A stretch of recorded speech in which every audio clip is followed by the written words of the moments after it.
tweet from Christine Brennan was particularly noteworthy, since Caitlin Clark has been sidelined by injury.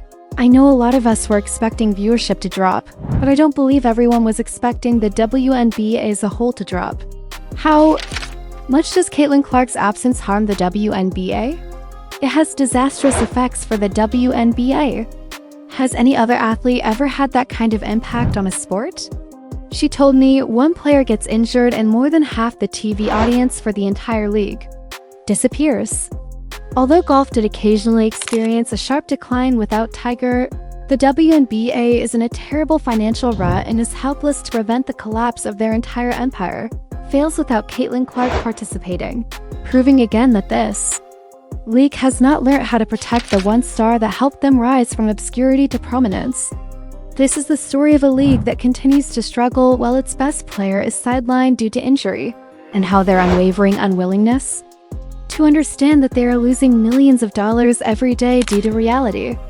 The data is there, and we saw that the 5 games Caitlin missed earlier in the season caused the WNBA's viewership to drop by more than 50%. Not only for the Fever, but for the entire league in this age of the stark truth of the league's reliance on a single player was brought to light on May 24th when Caitlin Clark was sidelined due to a quad injury. Who knows when we may witness a repetition of what transpired now that she is sidelined once more due to a groin injury. In the absence of Clark, manufactured drama and social media controversy facts are as uncommon as sold-out WNBA games, most likely as a consequence of compensating, she leaped to her groin. But you must exercise caution because if you attempt to hasten her recovery from this injury as well, you're going into a risky situation where a very catastrophic damage might happen. Caitlin has to stay away from Indiana Fever as much as possible since this is what it is. If she will be absent for 3 weeks as a result, the WNBA's nationally broadcast audience dropped by an astounding 55% as a result of her absence from All-Star, with games featuring the Indiana Fever witnessing a 53% drop in viewership from an average of 1. There were just 847,000 people in attendance when Clark didn't perform, compared to 81 million when she did. The story starts at this point for a league that doesn't learn from its errors. It becomes completely ridiculous, and by ridiculous we mean inevitably terrible. The WNBA's total ratings have dropped by approximately 55% since Clark's downfall. Guys, guess what? In May, WNBA player Caitlin Clark strained her left quadriceps. Since then, there has been a 55% decline in national TV viewing. Her team's average before the injury was 1. There were 81 million watchers, which is over 2 million since her injury, but fewer than 850,000, while Caitlin Clark was busy doing what she does best, which is to fill stadiums to capacity and break television rating records. When a player is entirely responsible for 26 goals, it appears that the WNBA was too preoccupied with their core business to protect their most valuable asset, 5% of all WNBA earnings. Therefore, it seems reasonable to let opponents openly disparage her while berating everyone for it, because this is a crucial season for the WNBA. The league is worried about basketball plays. All WNBA players will have a far greater chance of earning much more in their next contract if the CBA discussions that the league will be having at the end of this season go smoothly. That's one thing to think about as you begin to many people quit watching when Caitlin Clark was injured because of the way the WNBA and the media treated her and her supporters. Regardless of whether they like these players or not, they are boycotting the league because they do not want to see any other clubs or players. It's particularly fascinating, by which I mean terribly infuriating, that the league doesn't appear to be able to learn from its own past, since this precise situation has happened for. Similar to witnessing someone touch a hot stove and be burnt, the WNBA has previously experienced a sharp decline in income and viewership when its top player gets injured. Saying they didn't know what would happen, they immediately reached for it again. The most concerning aspect of this situation is that Caitlin Clark has already missed time because of 2 injuries 1 month into the regular season. First, there was a tightness in the left quadriceps, which is clearly problematic since if you're already on since, you don't want her to sustain any more chronic injuries and become more susceptible to them. I genuinely hope that the Fever keeps her out for a while. Please subscribe if you find it entertaining. Because you don't want to be the athlete that is continuously suffering cough cough and graying cough cough. Anthony Davis. The financial devastation has been quick and cruel.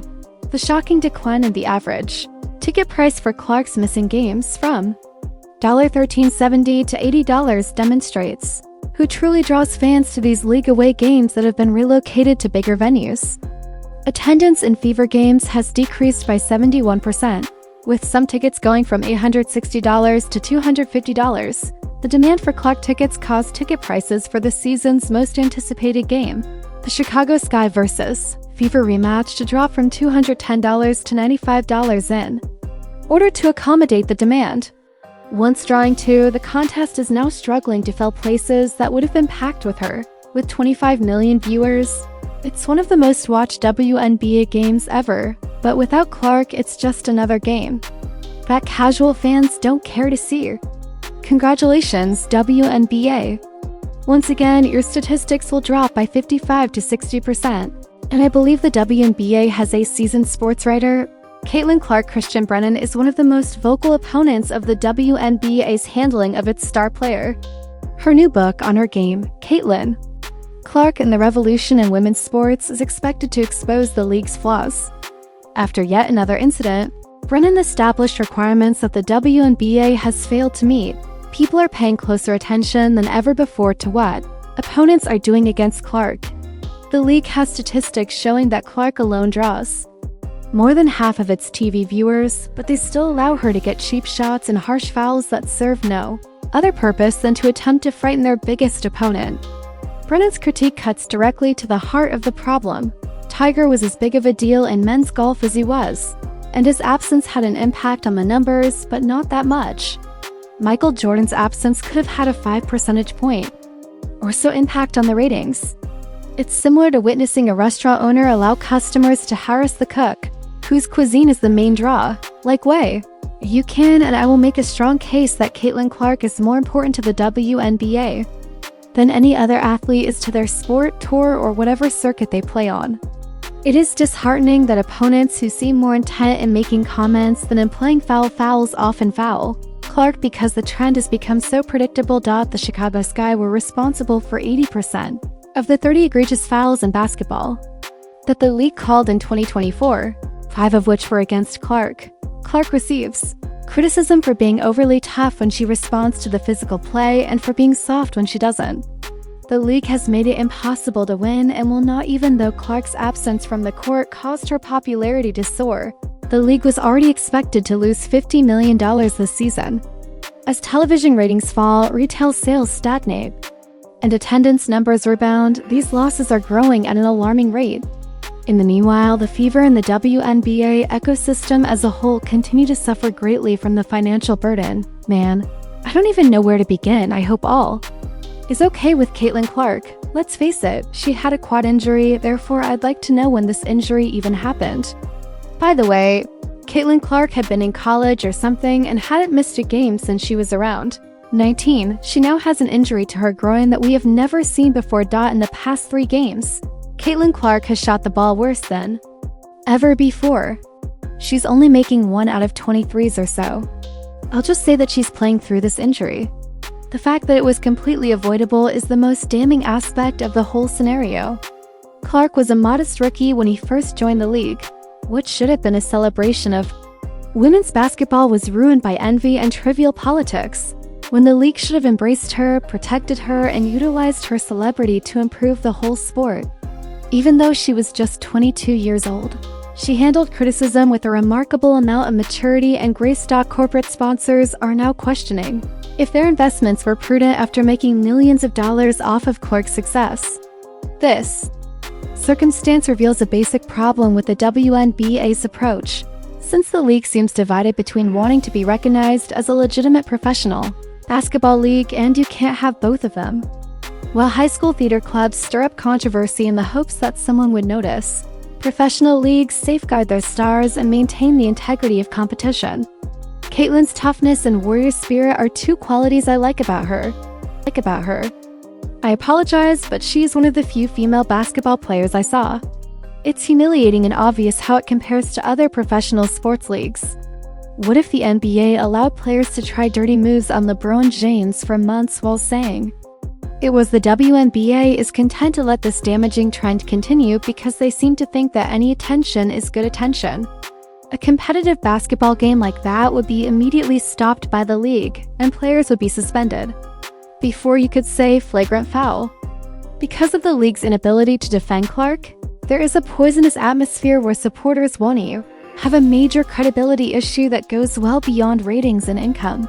When your own supporters declare they won't go to games without your biggest star because they don't think the games will be fairly officiated. They no longer trust the competitive integrity of the sport, which is, I believe, the reason they stop attending other WNBA games because of the brutality and everything else. All of this, in my opinion, is wearing you down and having an impact. You are only hurting yourself because the numbers will keep dropping. Trust me when I say that they will bring this up when it comes time for that collective bargaining agreement and ask, well, how can we give you guys all this? What if she gets wounded money? The WNBA has had many opportunities to alter its course, but each time they have failed, making this scenario even more aggravating. The incidents concerning Clark ought to have alerted the league to the need for explicit player regulations. Ironically, Clark's injury, exactly what the league ought to have been attempting to avoid, has provided the most convincing proof of her worth to the company. Each incident has been handled with the same stale remarks about basketball plays and letting the players play instead of protection and competitive integrity. But the 55% decline in viewership isn't subtle yet. The WNBA has clearly failed to learn its lesson, as seen by this. As if hard fouls and dirty plays were somehow essential to the sport, league officials continue to argue that players should be permitted to be physically aggressive and that maintaining a competitive balance is crucial. Additionally, they still view routine basketball plays featuring Clark as grave tragedies while disregarding actual because of the way they play the game. She's subjected to risky moves every day. Although I adore the WNBA and the way they play, Caitlin Clark is watching, and if I keep bumping into her and knocking her down, she might get a concussion. In fact, he may harm her for 2 weeks. She had a hamstring strain that kept her out of the game for around 5 to 5%. Despite the small crowd, there will be about 3 million spectators when she returns. Let me now share a lesson you learn from your neighborhood upbringing. Always keep your money safe. Even when she goes away for a year or two, no one will notice that you are still harming her. The answer to this dilemma is simple, but it will be difficult if no one pays attention to how you guys are going to earn and produce. Money. Requires the WNBA to make some tough decisions on the kind of league they want to be. They must start acting like a real professional basketball organization, establish clear guidelines for player safety, and regularly enforce those guidelines if they hope to be accepted as such. Additionally, they need to quit allowing made-up controversies to overwhelm basketball. Most importantly, they need to recognize that their greatest players should be protected from abuse and targeting that only serves to fuel social media drama, especially those who pack arenas and generate TV numbers. A depressing reminder of this is the ongoing drop in income, attendance, and viewership amid Clark's absence. Without Clark, the WNBA's average viewership this season was only 555,000, far less than the 670,000 viewers it had previous year. These numbers show a return to the pre-Clark days of deserted venues and meaningless contests that nobody but ardent supporters cared to attend. Where were the Dylan Clark jerseys? During my way to the game, I spotted something that isn't seen. In the media, thousands of kids wearing what are called Gill Kids. Were those jerseys a fever? Were they jerseys from Iowa? I was more pleased by what she played, regardless of where she performed. The reason people don't understand is that it wasn't simply Caitlin because of her playstyle. It wasn't what we were, it wasn't grown-ups. It was parents bringing their kids and their friends, and the chairs were taken by kids. The fact that it didn't have to go this way is the most heartbreaking aspect of the entire circumstance. Rather, the WNBA has constructed a house of cards that falls apart as soon as their top player departs the floor. The WNBA won't be able to take advantage of Clark's popularity and use it to create a solid basis for long-term development, unless they figure out how to safeguard and promote the players who genuinely generate interest in their league. Continue going through these boom-bust cycles where whether or not anyone pays Attention depends on the presence or absence of a single individual. It remains to be seen if the WNBA will finally learn to safeguard their prized asset, or if they will continue to make errors until they have squandered the potential for Clark's due of its popularity. To the best of our knowledge, the whys all of a sudden the league is broke, developing common sense,